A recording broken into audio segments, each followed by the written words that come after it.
Chapter 2 175 Secrets of the Ruined Temple. As soon as the dawn came, bringing with it the mournful sound of retreating waves, Nephis and her cohort left the ruined cathedral. Sunny remained alone, standing on the edge between the darkness of the old temple and the light of the new day. Lingering in the ornate doorway, he remained motionless for a while and watched as the artificial sun rose into the bleak gray skies above the cursed city. After months spent in the company of other humans, being by himself once again felt strange. Just like it had felt strange to be with other people after all the time he had spent on his own here before that. Turning around, Sunny returned into the darkness. The grand hall of the ruined cathedral was peaceful and quiet. Without the menacing steel guardian, there was no one here to disturb the silence anymore. Even the darkness that populated the corners was empty and docile now, not at all the living entity it had been once. It felt sort of lonesome. Freely walking through the echoing expanse of the magnificent hall, Sunny looked around, taking in the sight of the cathedral that had sheltered in the past from a new perspective. Despite spending so much time here, he had never seen it like this, in the same way the inhabitants of the Dark City must have seen it all those years ago. Sunny had only looked down on the hall from the height of one of the ancient temple's support beams. It looked majestic. But it was also not safe anymore. With the Black Knight dead, no one was left to defend the cathedral from the nightmare creatures that would want to claim it as their nest, so Sunny couldn't stay here for long. Not that he had the luxury of that choice anymore. Throwing one last look at the beautiful dark hall, Sunny sighed and began climbing the statue of the nameless goddess. Back in the hidden chamber, it was once again utterly dark. Sunny hesitated for a bit and began collecting his belongings. It didn't take him long. Growing attached to material things was pointless on the Forgotten Shore. There was no way to take them with him to the real world, after all, if he was even going to survive that long. But he still felt sad, leaving all of his spoils behind. Back in the real world, Sunny never had a home like this, nor a lot of stuff to call his own. He had dreamed of enjoying a lavish lifestyle after becoming an awakened, but got stuck in this hell instead.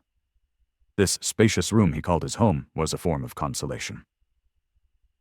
But now he had to leave. In the end, he only took the bare necessities, and then tidied the place up, wishing to leave it clean and orderly, despite knowing that there was little chance of anyone stumbling on this place again. After everything was done, Sunny glanced at the tranquil room and hesitated for a bit. Then, he walked over to the wall, where he had once scratched countless lines into the stone to count the days, and summoned the prowling thorn. He wanted to leave a mark of his presence here, something to tell that he had lived in this hidden chamber, in the ancient ruined cathedral, in the Dark City, on the Forgotten Shore, in this world. A small mark to witness that he had been here, had struggled here, and then left to fight for a chance to escape. Sunny wanted to come up with some profound words, but nothing came to mind. He wasn't really a profound person anyway. What he really wanted to carve into the wall was his true name. But even now, the paranoia stopped him. What if someone would come here one day and read it out loud? What a funny disaster that would be. Finally, he raised the kunai, carved something beneath the lines that marked the days he had spent living in the ruined cathedral. Then Sunny turned around and walked away. There were 2 runes left on the wall behind him. One meaning sun. The other meaning loss. There were 2 things Sunny wanted to accomplish before tomorrow morning. One was in the ruins of a library that he had never finished exploring, and the other one was right here in the ruined cathedral. Returning to the grand hall with his rucksack on his shoulder, Sunny walked past the statue of the nameless goddess and dove into one of the doors leading into the temple's inner sanctum. He had never been there before, kept away by the living darkness and the Black Knight. But now that the devil was gone, Sunny was finally going to see what was hidden inside. Walking through the rooms and corridors that the priests and priestesses had once used, he looked around and didn't notice anything of interest. Everything was pretty much destroyed and ruined, with only a few mundane things remaining untouched. There was nothing here at all, at least that was what others would think. Sonny, however, suddenly stopped in front of a certain wall and tilted his head.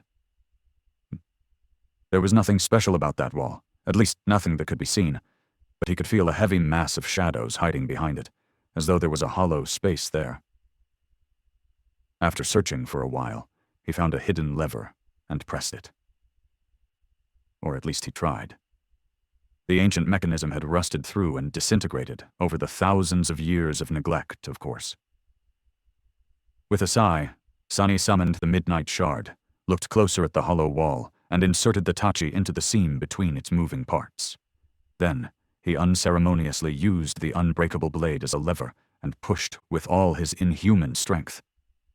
With a terrible scraping sound, a part of the wall slid away. The air rushed past Sonny, entering the dark mouth of a narrow corridor. Behind it, a set of stone stairs led down. Deep down underground. With a resentful grimace, Sonny flourished the Midnight Shard to shake off the dust that clung to it, put it on his shoulder, and entered the secret passage.